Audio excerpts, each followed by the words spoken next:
తో నన్ను ఉపాసిస్తారు, వాళ్ళు నా సాయుధ్యాన్ని పొందుతారు. పైగా నేను అంత తేలిగ్గా ఎవరికి దొరికేవాడిని కాదు. నేను ఇలా ఉంటానని కూడా ఎవరు ఊహించలేరు. శివుడు అనగానే మనం తెల్లగా ఉంటాడు, పాములు వేసుకుంటాడు, ఊహించేవిగా దానికంటే పైన ఉంటాడు ఆయన. కనుక అవ్యక్త అచింత్య పూర్వైరపు ముముక్షుభి, మోక్షకాంక్షలై తపస్సు మాత్రమే చేసే మహాత్ములు చాలామంది ఉన్నారు. అంతేగాని కొంత సంసారం కొంత సాధన కాదు, తపస్సు లేని వాళ్ళు. అలాంటి వాళ్ళు కూడా నా గురించి పూర్ణంగా తెలుసుకోలేరు. ఎందుకంటే ఈ చరాచర జగత్తుని సృష్టించి నడిపించేవాడను నేను. అది పరమేశ్వరుడు అంటే. సృష్టిని సృష్టించిన వాడిని, నడిపేవాడిని, లయం చేసుకునేవాడిని నేను. అసలు ఈ సాంఖ్యము యోగం అనేది నేను ఏర్పరిచినదే. లోకం తరించడం కోసమని సాంఖ్యము యోగం అనే 2 మార్గములు నేను ఏర్పరిచి ఇచ్చాను ఇక్కడ. ఈ 2 మార్గముల్లో అర్చనీయోహం ఈశోహం అవ్యయోగం సనాతన.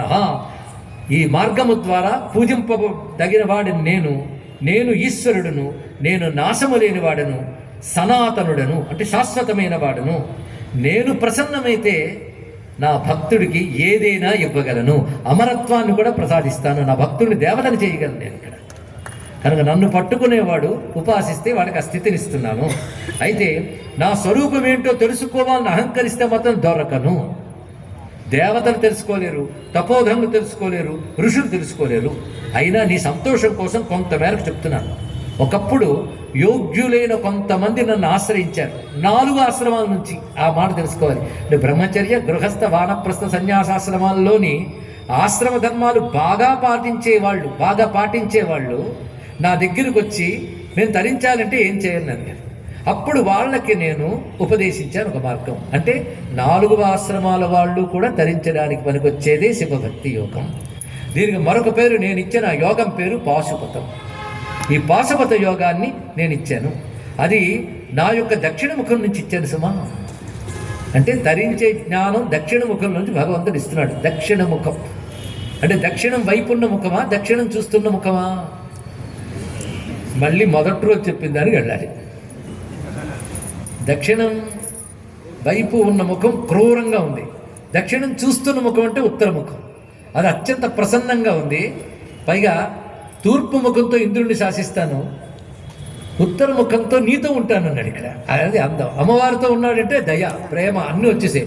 కనుక ఉత్తరం వైపు ఉన్న ముఖము, దక్షిణాభిముఖంగా ఉన్న ముఖము, అది తెలుసుకోవాలి. కనుక దక్షిణ ముఖం అన్న మాటకి ఇక్కడ దక్షిణాభిముఖంగా ఉన్న ముఖంతో నా దగ్గర వచ్చినటువంటి మోక్షకాములకి నేను ఉపదేశించాను.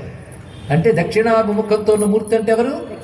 దక్షిణామూర్తిగా నేను ఉపదేశించిన మార్గం అది.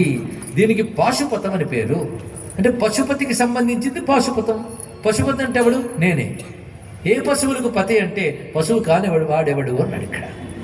ఇందాక బ్రహ్మలోకం నుంచి అన్నానే, బ్రహ్మలోకం నుంచి చీమ వరకు అన్ని పశువులే. అంటే అవిద్య అనే పాసం చేతే బంధింపబడి ప్రకృతి రూప పాసమచే బంధింపబడ్డాయి. నాకు చెప్పిన 24 ఆవరణలో ఉన్నవాళ్ళం. కనుక అందరూ పశువులే, ఏమీ డౌట్ లేదు. పెద్ద పశువు చిన్న పశువుని మనం అనుకోవాలి, కానీ పశుత్వానికి చిన్నత్వం పెద్దత్వమే ఉందండి ఇక్కడ. మొత్తం అందరూ పశువులే. దేవతలు కూడా కల్పించారు కనుక మనం ఏం బాధపడక్కర్లేదు ఇక్కడ. పశువులు ఎందుకు కల్పించుకున్నాయంటే వాళ్ళు అవిద్యారు పాసముల చేత బంధింపబడ్డారు కనుక వాళ్ళకి పశువులు అయ్యారు.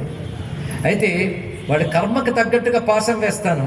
వాడు యోగ్యుడైతే పాసం నుంచి బయటపడే మార్గం చెప్తాను. అందుకే వాటి మీద, పాసముల మీద, పశువు మీద కంట్రోల్ ఉన్నవాడు నేను గనక నన్ను పశుపతి అంటారు. పశువు, పాశం, పశువు.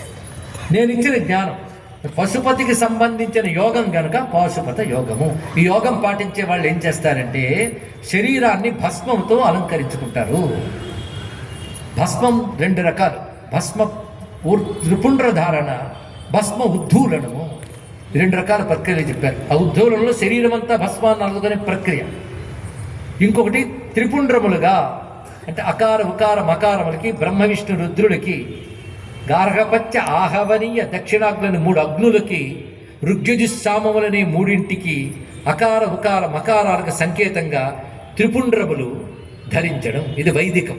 ఇది యజుర్వేదేమి అని జాబాలోపనిషత్తు నుంచి గృహీతం. ఇది ఇక్కడ వాటిని శరీరములో ధరించాలి. అది లలాటమునందు, కంఠమునందు, మెడనందు, భుజమునందు, స్కందములందు అంటే 16 భాగాలు చెప్పారు.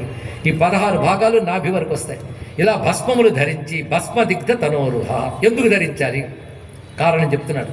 రక్షార్థం భస్మధారణ రక్షిస్తుంది, మంగళార్థం శుభాన్నిస్తుంది, పవిత్రార్థం పవిత్రతనిస్తుంది, లింగార్థం లింగార్థం అంటే నేను శివుడి వాడను తెలియజేస్తుంది. ఇది వైదికమైన ప్రక్రియ. ఇది మన యొక్క ఉపాసనా మార్గాన్ని సూచిస్తుంది, శరీరాన్ని పవిత్రం చేస్తుంది, సూక్ష్మదేహాన్ని రక్షిస్తుంది. అది చేయాలి.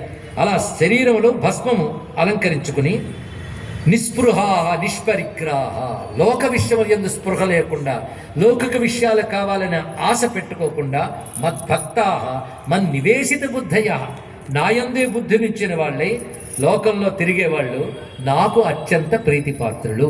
ఇలా ఉండేవాళ్ళు నాకు ప్రీతిపాత్రులు అవుతారు. వాళ్ళు నా దగ్గరికి ఎలా తెచ్చుకోవడమా అని నేను ఆలోచిస్తాను వాళ్ళ గురించి. ఇంకా అన్నాడు, ఎంత అందమాని వాడు చెప్తాడు, శివుడు ఎప్పుడు వస్తాడా అని వాళ్ళు ఆలోచించుకోక్కర్లేదుట. ఇలాంటి వాడిని నా దగ్గరికి ఎలా తెచ్చుకోవాలని నేను చూసుకుంటాను. ఉపాయం చింతయామ్యాసు ఏనమాముపయాంతితే.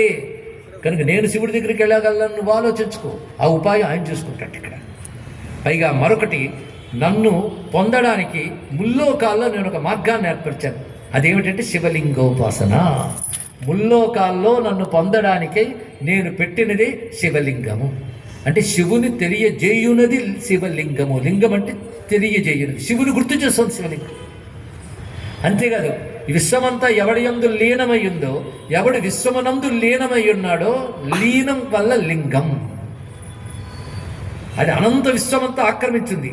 అనంతత్వమైన శివతత్వం, ఆది మధ్య అంతరహితం. అందుకే అది సర్క్యులర్ ఫారం. అక్కడ దాన్ని లింగముగా లోకంలో ఉపయోగపడడానికి నేను ఏర్పరిచిన మార్గాన్ని.